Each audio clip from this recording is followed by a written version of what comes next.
আজ তানভীরের দ্বিতীয় বাসরাত। কিছুক্ষণ আগেই নতুন বউ ঘরে তুলেছে তানভীর। মুখে তার তৃপ্তির হাসি। এইরকম রোগা বউ নিয়ে সংসার করা যায় নাকি? না পারে ঘর সামলাতে, না পারে বাচ্চা সামলাতে, বিছানায় সুখটাও তাকে দিতে পারে না। উল্টা তাকে দেখাশোনা করার জন্য আলাদা লোক রাখতে হয়। মাস শেষে কারি কারি টাকা ঢালতে হয়। বিতৃষ্ণায় মুখটা তেতো হয়ে গেল তানভীরের। নিজের ইমেজ খারাপ হওয়ার ভয়ে তালাকও দিতে পারছে না অথৈকে। তবে এমন বউ নিয়ে তো আর থাকা যায় না। তারও কিছু চাহিদার ব্যাপার আছে। দয়া করে অথৈকে বাড়িতে থাকতে দিচ্ছে, এটাই তো বেশি। অথৈকে নিয়ে সময় নষ্ট করতে চাইল না তানভীর। তার সমস্ত চিন্তাভাবনাই এখন তার নতুন বিয়ে করা বউ। মেয়েটাকে দেখলেই তার চোখ দুটি চকচক করে ওঠে। হাসি যেন তার মুখ থেকে সরছেই না। অথৈ হাসি মুখে কথা বলছে সবার সাথে। সবাই নতুন বউ দেখতে এসেছে। বউ দেখাচ্ছে সবার তাকে দেখার আগ্রহ বেশি। ভাবতেই ঠোঁটের কোণায় তাচ্ছিলের হাসি চলে আসলো। তানভীরের উচ্ছ্বাসের হাসি। মুখে সেই বিজয়ের হাসি যেন তাকে চিৎকার করে উপহাস করে বলছে, দেখ অভাগী, তোর ভালোবাসা ক্যান্সারের কাছে কি নিদারুণভাবে পরাজিত। এই লোকটাকে তুই এত ভালোবেসেছিলি, যার চোখে তোর জন্য বিরক্তি ছাড়া আর কিছুই নেই। বিয়ে করার আগে একবার জানানোর প্রয়োজনও মনে করল না।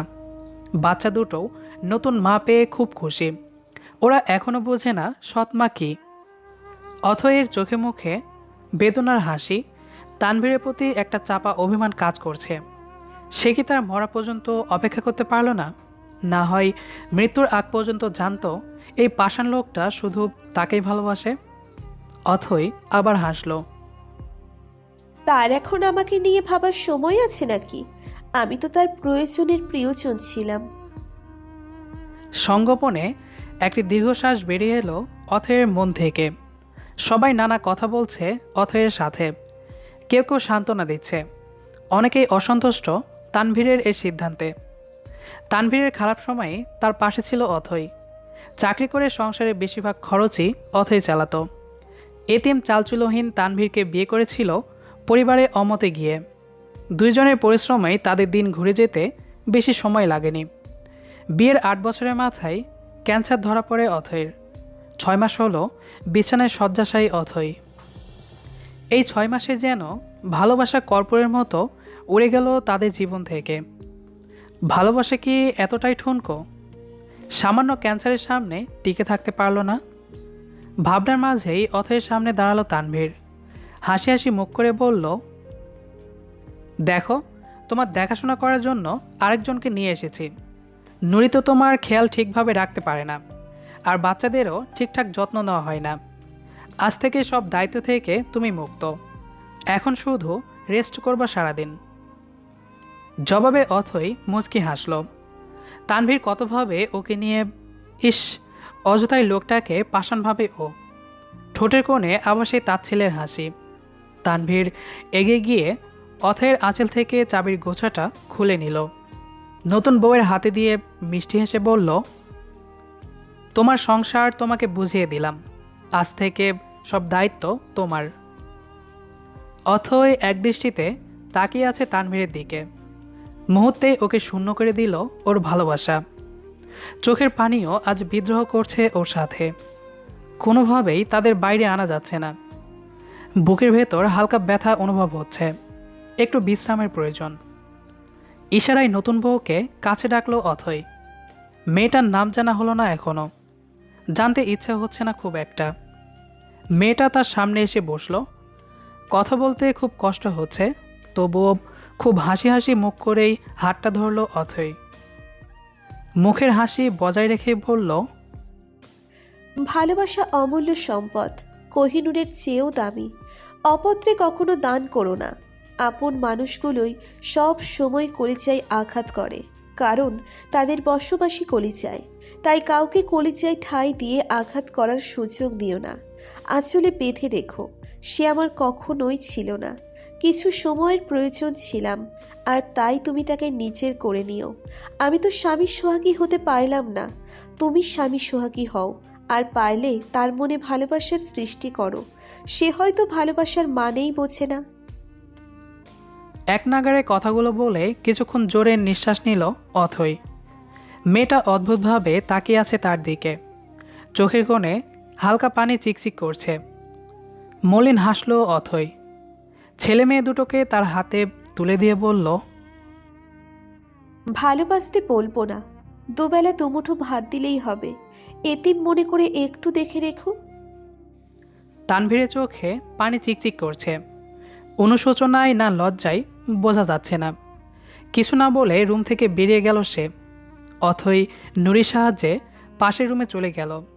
আজ থেকে এই রুমের মালিক অন্য কেউ। নিজের জিনিসপত্রগুলো একটু ছুঁয়ে দিতে ইচ্ছে হচ্ছিল খুব। নিজের ইচ্ছেগুলোকে প্রাধান্য দিল না সে। কি দরকার মায়া বাড়িয়ে? নুরিকে লাইট বন্ধ করে চলে যেতে বলল। আজও একা ঘুমাতে চাই। নুরি চোখের পানি মুছতে মুছতে চলে গেল। মাঝরাতে অথই রুমে প্রবেশ করলো তানভীর। চোখ দুটো ভয়ঙ্কর লাল হয়ে ফুলে আছে। অনেকটা রাগ নিয়ে অথইকে বলল, তোমার সাহস কি করে হলো ওই রুম থেকে বের হওয়ার? আমাকে আরেকজনের হাতে তুলে দিতে একটু কলিজা কাঁপল না তোমার? কিভাবে পারলে এইভাবে আমার উপর থেকে অধিকার ছেড়ে দিতে? রাগে মাথা ফেটে যাচ্ছে তানভীরের। অথই অসুস্থ হওয়ার পর থেকে ডিপ্রেশনে চলে গিয়েছিল। বারবার তানভীরকে বিয়ের কথা বলতো। খুব চুপচাপ হয়ে গিয়েছিল। তাই তানভীর তার এক ফ্রেন্ডকে দিয়ে এই বিয়ের নাটক করে। ও ভেবেছিল বউ নিয়ে বাড়িতে আসলে হয়তো অথই রাগ করবে, অভিমান করে তেড়ে এসে কলার চেপে ধরবে। কিন্তু অথই এসব কিছুই করল না। উল্টা ওকে আরেকজনের আঁচলে বেঁধে দিল। এত চিৎকার করে বলার পরেও যখন অথের কোনো হেলদোল হলো না, তখন তানভীরের টনক নড়ল। তাড়াতাড়ি গিয়ে অথয়ের হাত চেপে ধরল। কয়েক সেকেন্ডের মধ্যে ছিটকে দূরে এসে পড়ল। টলমল চোখে তার রাজ্যের অবিশ্বাস। অথই তাকে ছেড়ে চলে গেছে। তার অভিমানী তাকে একা করে দিয়ে চলে গেছে। কাঁপা কাঁপা পায়ে এসে হালকা করে বুকের মধ্যে চেপে ধরল অথইকে, যেন আজ এই বুকেই তার শেষ সমাধি করে দেবে। কিছুক্ষণ চেপে ধরে রেখে চুমে খেলো তার ললাটে। আস্তে করে ডাকল, বউ, এই বউ, তুই আমাকে ছেড়ে কেমনে যেতে পারিস? এই বউ, আমাকে ছেড়ে যাস না প্লিজ। এই দেখ আমার বুকটা কেমন শূন্য শূন্য লাগছে। তুই তো আমার বুকে, তাহলে কিসের এই শূন্যতা? আমি তোকে ছাড়া মরে যাব বউ।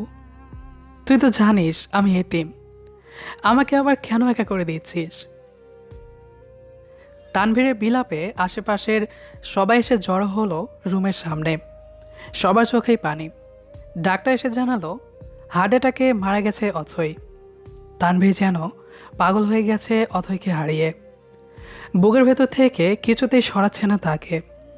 একরাশ অভিমান নিয়ে চলে গেল অথই। গল্পটি আপনাদের কাছে কেমন লেগেছে সেটি অবশ্যই কমেন্ট করে জানাবেন। দেখা হবে আবারও নতুন কোনো গল্প নিয়ে। সেই পর্যন্ত আমাদের সাথেই থাকবেন। ধন্যবাদ সবাইকে।